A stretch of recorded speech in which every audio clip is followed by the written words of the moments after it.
Vamos iniciar aqui alguns vídeos trabalhando com propriedades dos radicais. Espero que você fique atento e eu quero que você fique atento a alguma coisa, a uma paradinha aqui. Deixa eu só trocar a coloração, vou fazer de amarelo isso.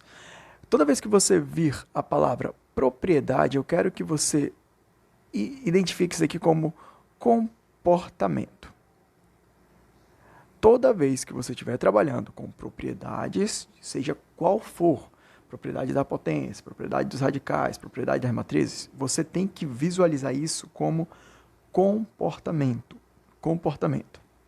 Sempre os livros vão te dar aí um comportamento algébrico, uma propriedade algébrica. E você olhando para essa forma algébrica, você consegue lidar aí com os números. Dá uma olhada aqui na nossa primeira propriedade. Nós temos uma multiplicação de radicais ou uma divisão de radicais. Mas qual é a característica? Preste atenção, qual é o comportamento que elas estão aí em ação? Como é que é a característica do comportamento delas? Em todos os casos, eles têm os índices iguais. Então, esse é o nosso primeiro comportamento. Dá uma olhada nos nossos exemplos aqui, ó. Raiz cúbica de 4 e raiz cúbica de 7. Né?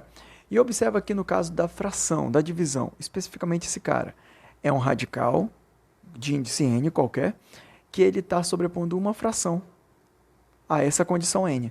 Dá uma olhada aqui no nosso exemplo da letra B. Nós temos o 3, que está sobrepondo a isso, em torno dessa condição, essa fração bem aqui. Ó. Então, é nisso que você tem que ficar ligado, no comportamento. Vamos fazer por partes, obviamente, primeiro trabalhando com a nossa multiplicação. O que vai acontecer se nós tivermos radicandos diferentes, mas índices iguais? Todos esses dois radicandos vão estar sob o mesmo índice, fazendo uma multiplicação. Ou seja, o resultado disso daqui, ó, dessa nossa letra A, vai ficar raiz cúbica de 4 vezes 7. Isso vai gerar para a gente raiz cúbica de 28. Só isso.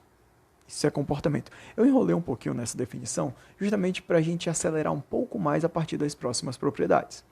Vamos lá. O que vai acontecer se nós tivermos aqui a nossa propriedade envolvendo a fração? Nós vamos simplesmente distribuir esse índice como um radical, tanto do numerador como do denominador. Ou seja, e o inverso pode acontecer também. Se você tem uma divisão de índices iguais, você simplesmente sobrepõe a fração sobre esse nosso índice. Né? E nesse caso, nós vamos ter aqui, ó, nós vamos ter uma fração, raiz cúbica de 7 a terceira, raiz cúbica de 2 a sexta. Organizando isso daqui, olha o que dá para fazer, gente. O princípio do expoente igual ao índice. De novo, expoente igual a índice. A propriedade já foi aplicada, mas o princípio pode ser continuado aqui nesse nosso caso. O 7 tem o expoente 3 igual ao índice 3. Eu posso tirar esse 7 da jogada. Esse raiz cúbica de 2 elevado à sexta, eu posso adaptar para ficar assim, ó, raiz cúbica de 2 elevado à terceira vezes 2 elevado à terceira. Repete a base 2 e somos os expoentes, 3 mais 3 igual a 6. E agora observa, esse 2 vai sair da raiz, ficando 7 sobre 2, né, vezes. Esse outro 2 também sai da raiz porque ele tem o expoente igual ao índice, os dois casos. Isso fica 7 sobre 4, seria a nossa resposta nesse caso. Comportamentos, utilizando aí como continuidade um princípio que nós já aprendemos.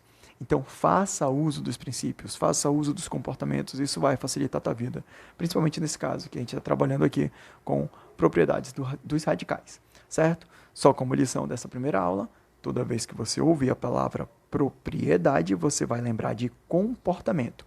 Olha a forma algébrica, que é essa forma com um monte de letrinha aí, e verifica se os números estão se comportando parecido com essa propriedade, com esse comportamento específico.